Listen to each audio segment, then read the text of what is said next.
کیا مرد حالت ناپاکی میں اور کیا عورتیں حالت حیض میں درود شریف پڑھ سکتی ہے؟ یہ ایک ایسا سوال ہے جو اکثر بھائی بہنیں شرم و حیا کی وجہ سے کسی سے پوچھ نہیں پاتے۔ سوشل میڈیا کا یہ کمال ہے کہ لوگ حیا کے دائرے میں رہتے ہوئے ایسے سوالات بلا جھجک پوچھ سکتے ہیں، نہ ان کی پرائیویسی کا خطرہ اور نہ سامنے والے سے پوچھنے کا خوف۔ خیر، آپ میں سے کچھ ویورز نے ہم سے یہ سوال پوچھا ہے کہ اگر ایک مرد جو حالت ناپاکی میں ہے یا ایک عورت جو حالت حیض میں ہے یعنی پاکی کی حالت میں نہ ہو تو کیا اس حالت میں عورتیں درود شریف پڑھ سکتی ہیں؟ آج ہم قرآن و حدیث کی روشنی میں اس سوال کا واضح اور آسان جواب تلاش کریں گے۔ یہ بہت اہم ویڈیو ہے اور آپ کی فرمائش پر بنائی جا رہی ہے، اس لیے اس ویڈیو کا آخر تک لازمی دیکھیں۔ سب سے پہلی بات، درود شریف محض الفاظ کا نام نہیں۔ اکثر لوگ ایسے ہیں جنہیں اس کی طاقت کا اندازہ نہیں۔ حبیب خدا صلی اللہ علیہ وآلہ وسلم نے درود و سلام پڑھنے والوں کو عزت، بخشش، وسعت رزق، گھر میں برکت، درجات کی بلندی، حاجت روائی اور دیگر کئی فضائل و برکات کی بشارتیں عطا فرمائی ہے۔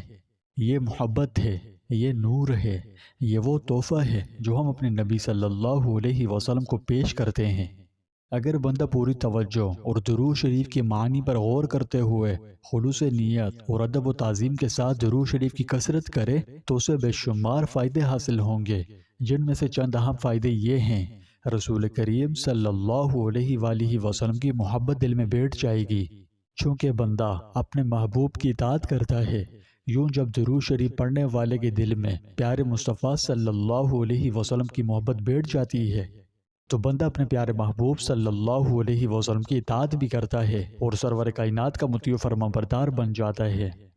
بخاری شریف میں فرمان مصطفیٰ صلی اللہ علیہ وآلہ وسلم ہے کہ بندہ جس سے محبت کرتا ہے اسی کے ساتھ ہوگا۔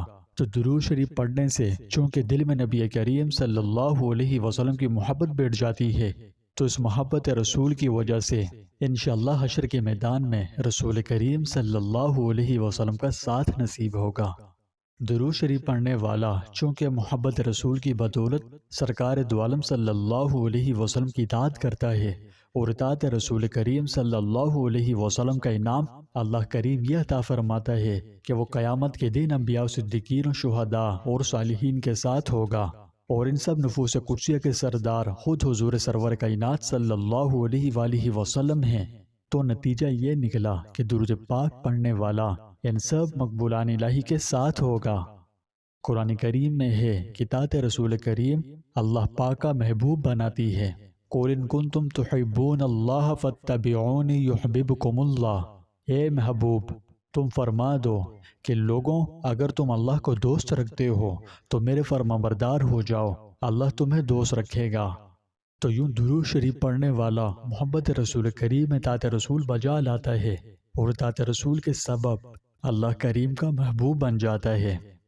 لیکن سوال یہ ہے کہ کیا حیض کی حالت میں عورتیں درود شریف پڑھ سکتی ہیں؟ پیاری بہنوں کی طرف سے پوچھے جانے والا ایک بہت اہم سوال ہے۔ جیسا کہ ہم سب جانتے ہیں کہ درود شریف اللہ کے محبوب علیہ الصلوۃ والسلام پر بھیجا جانے والا وہ خاص تحفہ ہے جو نہ صرف اجر و ثواب کا خزانہ ہے بلکہ ہمارے دلوں کی صفائی اور ہماری لائف میں لمیٹڈ برکتیں اور رحمتیں لاتا ہے، اور یہ مغفرت کا ذریعہ بھی ہے۔ اس لیے ہر مسلمان مرد عورت کا دل چاہتا ہے کہ وہ ہر لمحے درود پڑھتا رہے۔ مگر عورتیں حیض کی حالت میں کیا کریں؟ جیسے حالت حیض میں نماز، روزہ، قرآن کی سورتیں بطور تلاوت پڑھنا بالکل جائز نہیں، اور تلاوت کلام اللہ شریف بغیر دیکھے بھی نہیں۔ یعنی عورتوں پر خاص ایام میں نماز، روزہ اور قرآن پاک کی تلاوت تو فی الحال رک جاتی ہے، تو کیا درود شریف بھی روک دینا چاہیے؟ یہ کیا کریں؟ تو سنیے، علماء کرام قرآن و حدیث کی روشنی میں فرماتے ہیں کہ درود شریف پڑھنا عورت کے لیے حیض کی حالت میں بھی جائز ہے۔ جی ہاں، نماز، روزہ اور قرآن پاک کی تلاوت تو فی الحال رک جاتی ہے، مگر درود شریف تو وہ ذکر ہے جسے ہم ہر وقت ہر حال میں جاری رکھ سکتے ہیں، اور یہی تو اس کی خوبصورتی ہے کہ جب باقی عبادتیں بند ہو جائیں تب بھی درود پاک دل سے بمثل ایک نہر کے بہتا رہے۔ اور یہ تو آپ جانتے ہیں کہ اللہ کے نبی علیہ الصلوۃ والسلام نے فرمایا، جو شخص مجھ پر ایک بار درود بھیجتا ہے اللہ اس پر 10 رحمتیں نازل فرماتا ہے۔ تو پیاری بہنوں، آپ نے کیا سمجھا؟ عورت جب حیض میں ہو تو وہ نماز، روزہ اور قرآن کی تلاوت سے روک دی جاتی ہے، لیکن درود شریف کا معاملہ اس سے مختلف ہے۔ علماء کرام فرماتے ہیں کہ حیض یا نفاس کی حالت میں عورت کا درود شریف پڑھنا جائز ہے، بلکہ یہ ایک باعث برکت عمل ہے۔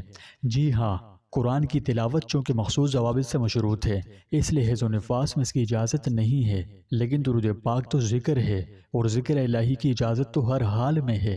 اور پھر یہ ذکر بھی ایسا ذکر ہے کہ اس کا حکم خود اللہ سبحانہ و تعالی نے قرآن مجید میں دیا ہے۔ ان اللہ و ملائکتہ یصلون علی النبی یا ایہا الذین آمنوا صلوا علیہ وسلموا تسلیما۔ بے شک اللہ اور اس کے فرشتے نبی صلی اللہ علیہ وسلم پر درود بھیجتے ہیں۔ اے ایمان والوں، تم بھی ان پر درود اور خوب سلام بھیجا کرو۔ اس آیت شریفہ سے واضح ہوا کہ یہ کوئی عام ذکر نہیں، یہ اللہ کا ذکر ہے، یہ فرشتوں کا ذکر ہے، اور یہ اہل ایمان کا وظیفہ حیات ہے۔ تو آپ سمجھ سکتے ہیں کہ جب اللہ خود مومن مردوں اور عورتوں کو اپنے محبوب علیہ الصلوۃ والسلام پر درود بھیجنے کا حکم دے، تو پھر ایک عورت کو حیض و نفاس کی حالت میں اس نورانی عمل کو روکنے کی کیا ضرورت ہے؟ اس عمل کو کسی بھی حالت میں نہ چھوڑیں، ہر وقت، ہر گھڑی، ہر آن اس کا کثرت سے ورد رکھیں۔ ہاں، البتہ ادب و احترام کا لحاظ ضرور رکھیں، صاف ستھری جگہ پر بیٹھ کر بادب انداز میں پڑھیں، چاہے زبان سے پڑھیں یا دل ہی دل میں درود پڑھیں، دونوں ہی ٹھیک ہیں، آپ جیسے چاہیں پڑھ سکتی ہیں، ٹھیک ہے؟ تو خلاصہ یہ ہے کہ حیض کی حالت میں عورت درود شریف پڑھ سکتی ہے، بالکل پڑھ سکتی ہے۔ یہ عمل باعث اجر و ثواب اور برکت ہے، اللہ کی رحمتیں نازل ہوتی ہے، دل کو سکون ملتا ہے۔ اور جب ایک عورت پر حالت حیض کی وجہ سے نماز، روزہ اور تلاوت کلام اللہ شریف جیسے اعمال تو فی الحال بند ہو جاتے ہیں، مگر درود کے معاملے میں ایسا نہیں، یہ ہر وقت اور ہر حالت میں پڑھا جا سکتا ہے، ٹھیک ہے؟ اس لیے اللہ کے محبوب علیہ الصلوۃ والسلام پر کثرت سے درود شریف پڑھتے رہیں، انشاءاللہ وہ لمحے بھی عبادت میں بدل جائیں گے جن میں نماز ممکن نہیں۔ اگر آپ کو یہ ویڈیو اچھی لگی ہو، آپ کے سوال کا جواب مل گیا، یا کسی بہن کے دل کا بوجھ ہلکا ہوا ہو، کشمکش سے نجات ملی ہو، تو کومنٹس میں ایک بار درود پاک ضرور لکھ دیجئے۔ شاید اسی درود کے وسیلے سے اللہ پاک ہمیں اپنے محبوب علیہ الصلوۃ والسلام کا قرب عطا کر دے اور اپنی رضا سے نواز دے، اور کیا بعید ہے کہ بگڑی سنور جائے۔ اس لیے صدقہ جاریہ کی نیت سے اس کار خیر میں بھرپور حصہ لیں، اور کومنٹس میں ایک بار درود پاک ضرور ٹائپ کریں، ٹھیک ہے؟ اللہ ہمیں دین اسلام کی سمجھ عطا فرمائے، اپنی رضا قرب والی زندگی نصیب کرے، ہر قسم کے گمراہ کن فتن و فتور سے ہماری حفاظت فرمائے، ہمارے دلوں میں ہدایت کا نور بھر دے، اور ہماری زبان و دل پر درود کا بکثرت ورد جاری فرما کر اس کی برکت سے ہماری زندگیاں سنوار دے، اور فلسطین کے مظلوم مسلمانوں کو ظالموں کے ظلم سے فوری نجات عطا فرما کر ظالموں کو نشان عبرت بنا دے۔